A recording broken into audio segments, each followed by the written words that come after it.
And it's my pleasure to present to you Kathleen McLean. She is the CEO, I guess you'd say, of the McLean Group, and she does diversity and leadership training.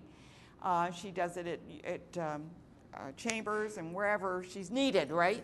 Yes, wherever you're absolutely. needed. You put your hat on and you're out there, right? Absolutely. Tell me, what is the biggest need in leadership? I mean, if someone said, you know, I don't know, I can't seem to get my staff motivated, I don't know where to go with this, what advice would you give them besides, you know, taking a course with you, but basically, what would you say? I think one of the things with leadership, I mean, that's a very loaded question and a very good question. That's what I'm here for. One of the challenges of leaders is really motivating and the workforce. And if I were to speak on a specific workforce, let me think about, for example, millennials. Millennials are between the ages of like 18 to 34 years. And one of the things they want to know that money is not really what motivates millennials so much as they want to know that people actually care about what they're doing. They work for things of like justice. So if they're in the workplace, it's not only about getting the means to an end, but it's also about what am I doing? Is it valuable?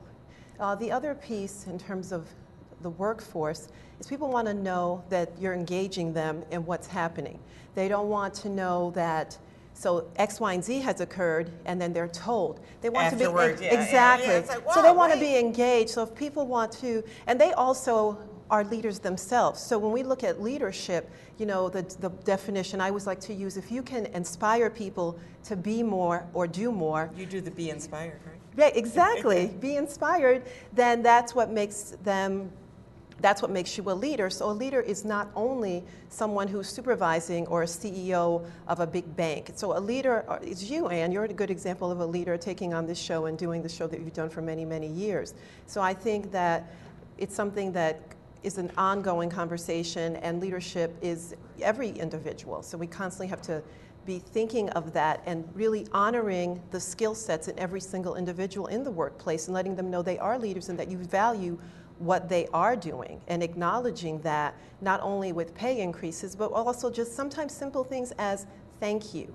You know, I talked to someone who was an employee, and she said to me, you know, the one thing that's lacking, and she's left some positions, is that you're not appreciated. People do not appreciate what you've done. You've gone the extra mile, you've stayed later, you've done that, and nobody ever says, I really appreciate what you did.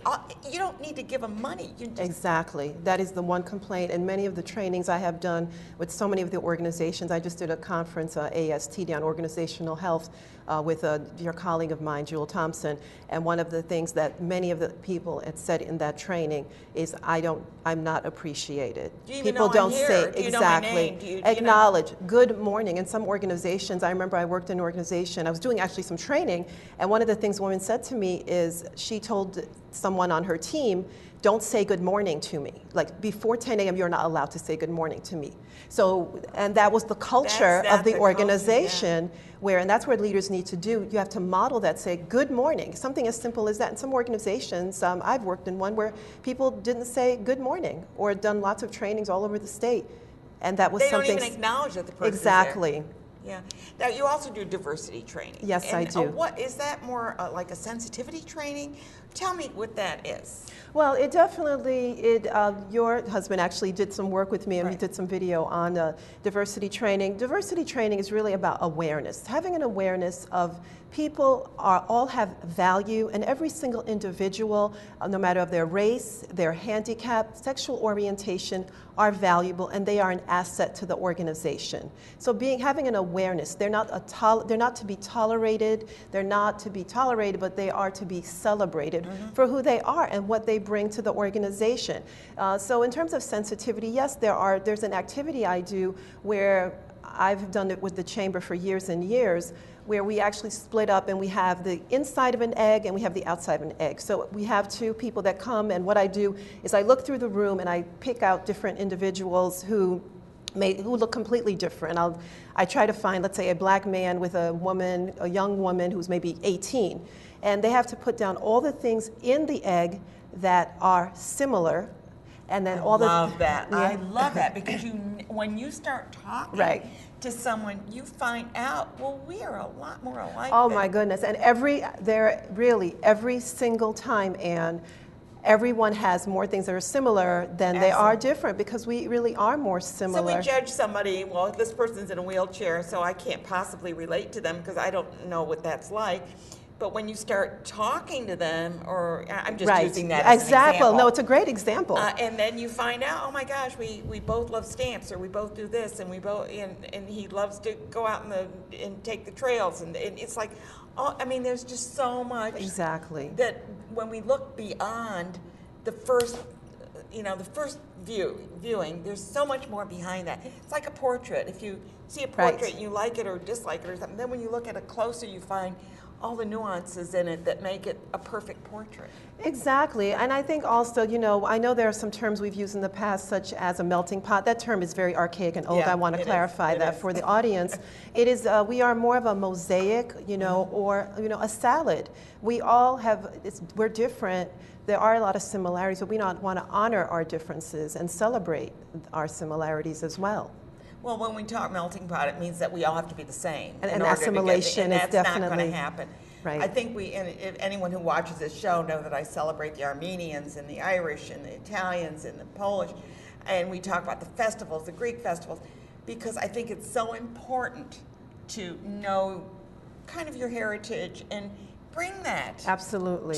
to and we're going to be talking about Juneteenth Right. coming up, which is It's a really exciting. wonderful, and that's an exciting event as well.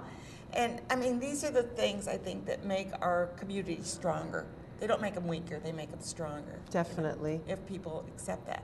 And we do have, I think, have we shown some of those slides? I've been chatting with you. I haven't looked to see what they've been showing, but you did bring some slides and and you do have a nice presentation. And the reason that we aren't using the presentation, there's your leadership. I love that slide, by the way. Is because it's just it's more of a presentation. Oh, So we aren't absolutely. using that. But she certainly is willing to help you in your organization if you're looking for a way to increase your productivity and also to make your employees feel much more valuable and important, which they are, because you are not going to be running a business without good employees. Exactly. Right? Yes. And leadership is the first step. Absolutely. Good. Kathleen McLean, we're so happy to have her here today. Thank you so much for being Thank here. you, Anne. We're going to take a break, and when we take our break, we're going to be coming back, and we're going to find out how you can get organized, and maybe even a business gets organized, right? Absolutely. They have to get organized. Stay tuned.